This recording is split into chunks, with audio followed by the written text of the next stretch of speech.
Need an excuse to completely ignore your real life for the next 100 hours? Perfect. Forget those generic ranking videos. These are the JRPGs that will actually ruin your sleep schedule, break your heart, or both. Here's what you're playing next.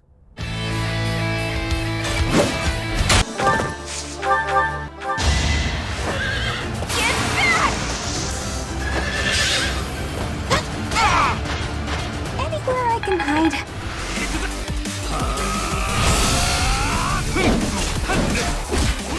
Dude, you know how most JRPGs star some brooding teenager? Like a dragon stars a 42-year-old ex-con who just loves Dragon Quest so much that he literally imagines his street fights as turn-based battles. It's unhinged in the best way. One minute you're having a heart-wrenching conversation about homelessness, the next you're summoning a swarm of pigeons to attack a guy in a diaper. It completely revitalized the series. The turn-based combat is super satisfying, and Ichiban is impossible not to love. If you want a story that actually makes you laugh out loud but still hits you in the feels, you gotta play this.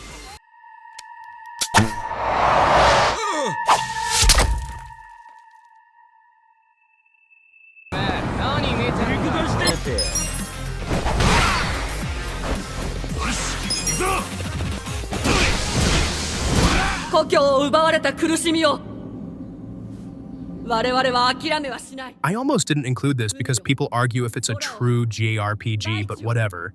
It's going on the list. Automata will mess you up emotionally.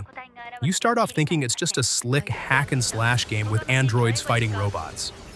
Then you hit the end credits, the game says, nope, keep playing. And the story just spirals into this gorgeous existential crisis. The soundtrack is literally one of the best ever recorded. Just please push past the first ending. If you don't, you haven't even played half the game. Bring tissues.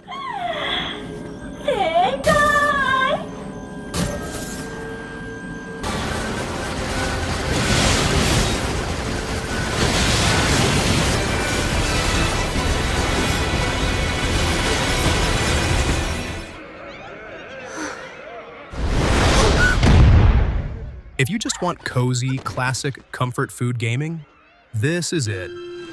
Dragon Quest XI doesn't try to reinvent the wheel. It just polishes the wheel until it's blindingly perfect. It's the ultimate traditional turn-based adventure. A chosen hero, a colorful party, a big bad guy. It sounds cliche, but the execution is so charming you won't care. The S version is definitely the one to get because of the quality of life updates. Plus, you can speed up battles, which is an absolute godsend. It's long, it's vibrant, and it just makes you feel good playing it.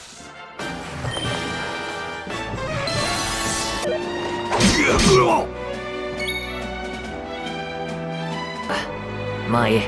厄介事はごめんだ。とりあえず機内とやらを探そうぜ。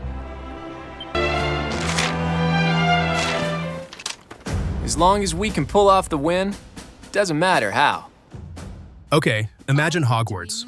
But instead of magic, you're teaching anime teens how to run a tactical military campaign. And eventually, they all go to war with each other. That's 3 houses. The strategy grid combat is deep and addictive, but the real hook is hanging out at the monastery, drinking tea, and getting emotionally attached to your students right before the story rips your heart out. Deciding which house to teach genuinely stresses people out because the replay value is insane. Whichever house you pick, you're gonna feel like you made the right and wrong choice simultaneously.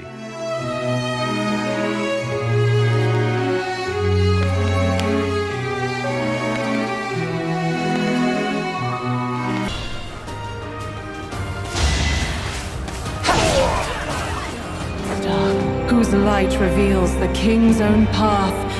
Awaken. This one is from the same team that made Persona, but they traded modern-day Tokyo for this crazy, unsettling high fantasy world. The art direction is absolutely off the wall, and the UI alone is so stylish, it makes other menus look embarrassing. The combat is this really smart blend of real-time action and turn-based strategy, so you aren't stuck grinding low-level mobs. It's a bit political, super gripping, and fixes a lot of the pacing issues people had with older Atlas games. Don't sleep on this one. Hey! I shall vanquish evil! Wake up!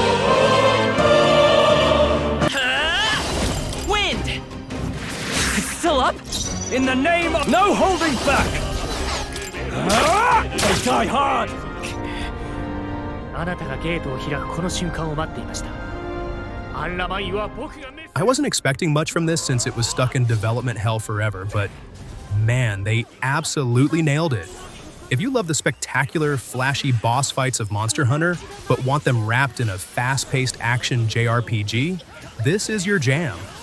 The campaign is honestly pretty breezy. It doesn't waste your time with 80 hours of filler. But the endgame co-op missions are where it truly shines. You can hop online with friends and just grind out absurdly chaotic boss battles. It looks gorgeous and the combat just feels so incredibly smooth. 乗りかかった船には最後までってね。聞くんですか？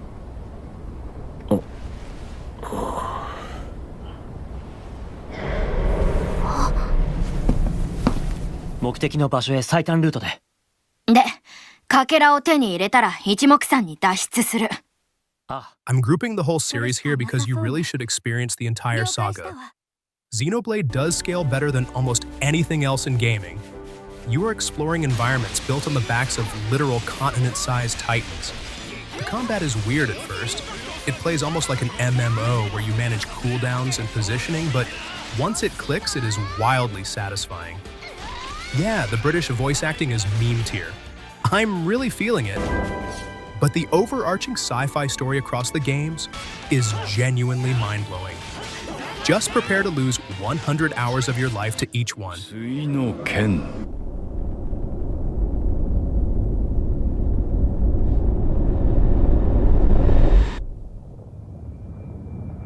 あの日世界に散ったオリジンの残滓。 Rare to find people so perfectly in sync.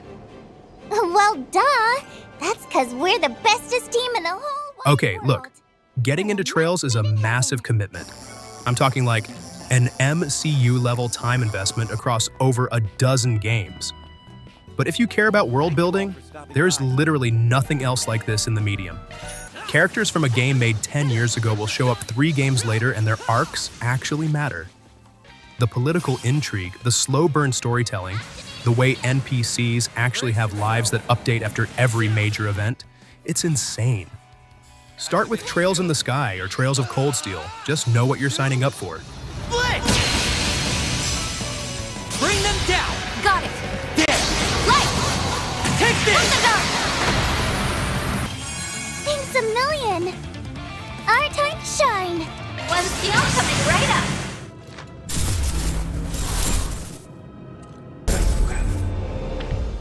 I was so ready for this to be a disaster.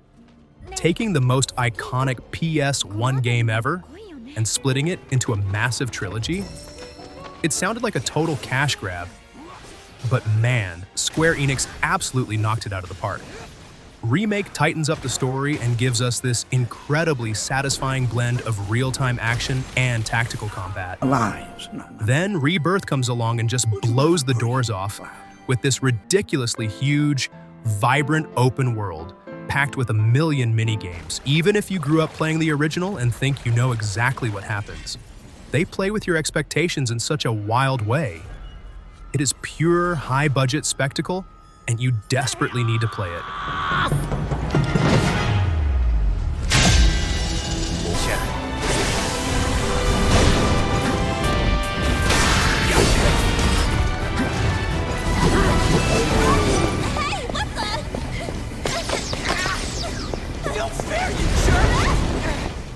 I mean, come on, you knew exactly what was taking the #1 spot. Persona 5 Royal is arguably the coolest, most stylish video game ever made. Half the time, you're just a normal Tokyo high schooler, studying for finals, grabbing ramen, and hanging out with your friends. The other half, you are diving into the twisted minds of corrupt adults as a phantom thief. The turn-based combat is so fast and snappy, it honestly feels like an action game.